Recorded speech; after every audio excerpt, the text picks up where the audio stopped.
Okay, so today we're going to study how to find the areas of parallelograms and trapezoids. But before we do that, we're going to review the formulas for rectangle and triangle.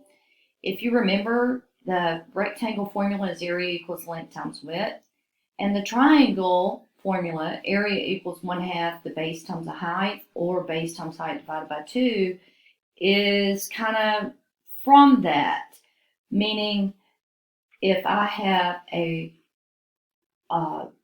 rectangle and I cut it in half, then basically it's the length times the width of the triangle or the rectangle divided by 2 to find just one of the triangles here because it's half. On the other hand, if I have a triangle and I want to find the area, I could make it a rectangle and do base times height or length times width, but I only want half, so I divide it by 2. All right, so hopefully you understand that, and that the base is where this little chair kind of thing is sitting. We've talked about that in class before. And the height is the altitude from the lowest point to the highest point.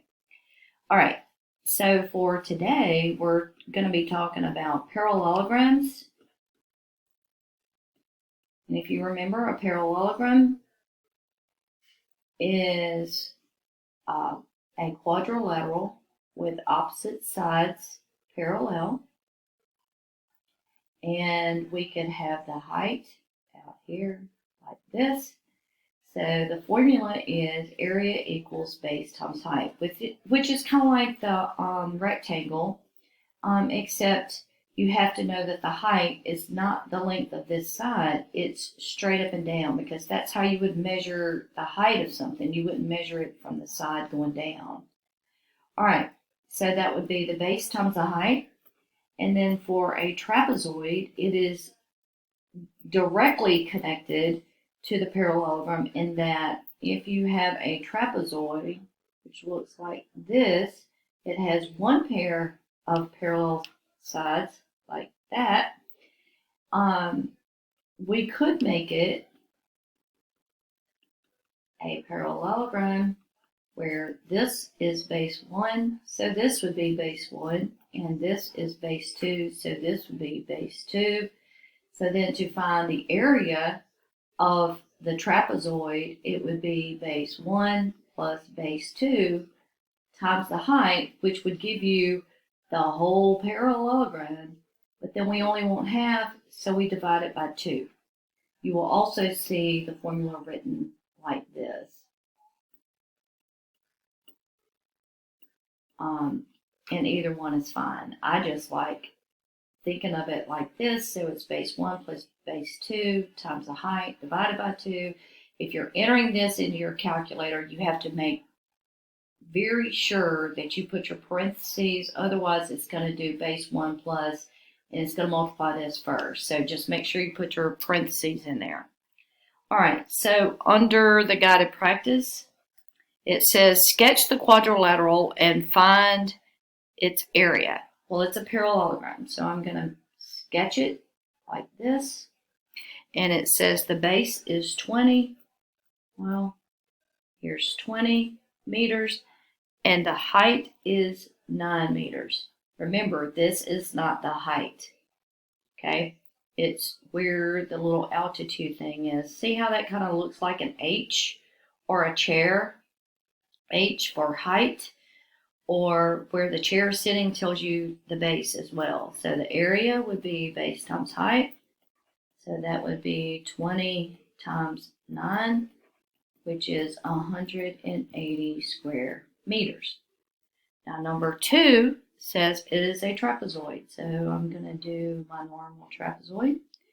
And it said the bases are 14 feet. So I'm going to put base 1 as 14 feet, base 2 as 17 feet, and the height I'm going to say is 6 feet. And then I use my formula, and again I'm going to use this one, So that would be 14 plus 17 times the height, which is 6 divided by 2. And I can enter this into my calculator. Do 14 plus 17 times 6, which is 186, divided by 2. So the area is 93 square feet. Now, you know me, I'm going to sometimes give you questions that are a little bit out of the ordinary. And let's say, for example, I told you that the area of a parallelogram was 48 square feet. And I told you that the base was 2.5 feet. Okay? And I said, I need you to find the height. Okay? How much is the height? So we would, I should have done this over here, but anyway, I'll come over here and do it. So it's area equals base times height. The area is 48. The base is 2.5. And the height, we don't know. So to solve that, we divide by 2.5. And the height, if you do that, is 48 divided by 2.5, which is 19.2. So that would be the height of that parallelogram. All right, your homework is going to be on page 523 and 524, 1 through 17. I need to make sure that you are writing the formulas, substituting, and solving. And when you get finished, remember to scan and send to my email. I want to make sure that all of y'all are doing it correctly before we get a grade on this. So let me know if you have any questions, and I'll talk to you later. Bye.